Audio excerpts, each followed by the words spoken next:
Ordem no tribunal. Júri, fomos chamados de forma excepcional pelo nosso júri Slubs Media, desculpe se eu falei o nome de vocês errado, para análise da possível participação de Júlia Scramossin e seu namorado Gabes com o caso Haluca, que se inicia o julgamento.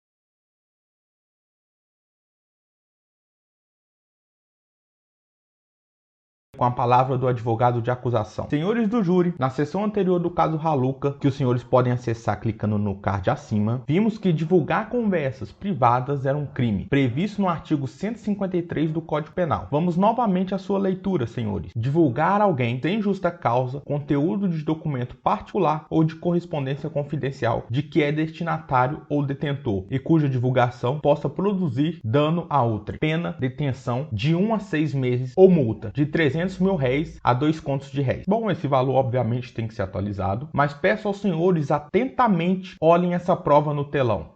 Real, velho, no seu lugar, eu já estaria metendo louco, eu adoro meter o louco, tá ligado? Nossa, gente, me chama pra caralho. Da mesma forma que o Jean, ele vazou essa conversa aí num outro canal aleatório, ele ou alguém que ele conhece, foda-se, eu meteria o louco. Não, ele com certeza gravou aquilo, mas eu não sei se ele passou pra alguém e alguém vazou a conversa do WhatsApp. O que não comprova literalmente porra nenhuma, diferente do que o Dark falou, mas enfim. Mano, se eu fosse você, eu metia o louco. Eu pegava num canal aleatório e vazava essa call inteira bruta só pra fazer passar vergonha, tá ligado? Aí depois falava, mas não fui eu, alguém vazou.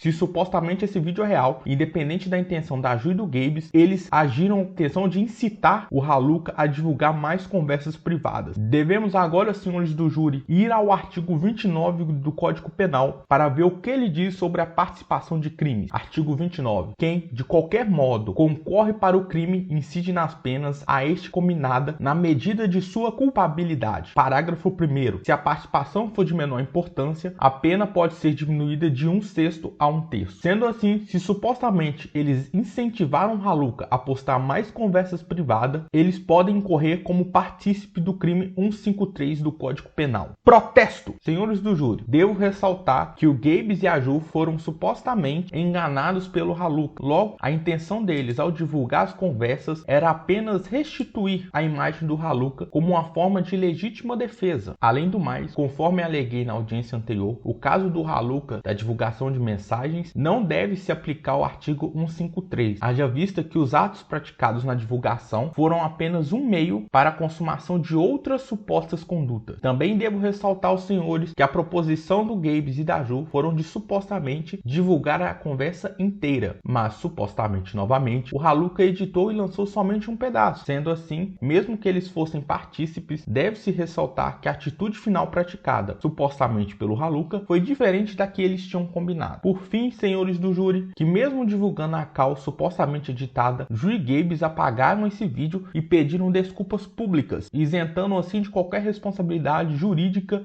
criminal, visão bem interessante sobre o caso. Devemos ressaltar aos dois envolvidos que, independente da intenção, a prática de divulgar ou incitar a divulgação de mensagens privadas é crime. Sendo assim, fico alerta para que qualquer um, inclusive os dois envolvidos, jamais pratique novamente essa conduta de incitar a divulgação de conversa, mesmo se a ideia for uma legítima defesa. Isso pois a legítima defesa não se aplica a esse caso, uma vez que supostamente quem deu causa a toda a situação foi o Haluca com o primeiro vídeo. Sendo assim, desde aquele momento, a figura da legítima defesa já não se aplicaria mais ao Haluca, porque a legítima defesa não é aplicada a quem dá causa, ou seja, quem inicia a situação de conflito. Entretanto, senhores do júri, passamos agora para uma outra acusação que a Ju está sofrendo, que é de xenofobia, com a palavra protesto. A Ju não pode ser considerada juridicamente xenofóbica somente com base na fala infeliz sobre sulistas. Primeiramente porque a conversa é privada, mas acabou sendo divulgada. Sendo assim, é uma prova inválida criminalmente. E não devemos julgar, pelo menos criminalmente, o que uma pessoa diz no seu particular. Podemos fazer um juízo moral sobre essa conduta, mas acusar do crime necessariamente não, com a palavra o advogado de acusação. Nesse caso, realmente não tem contraposto a fazer. Juridicamente é totalmente errado ver uma possível fala xenofóbica da Ju, mas devemos dizer que uma retratação não faria mal a ninguém. Bom, com tudo exposto, encerramos a audiência de forma excepcional, dando principalmente esse alerta não só a Ju e o Gabes, como qualquer um que tente aplicar a lei pela internet. Encerra a audiência de hoje.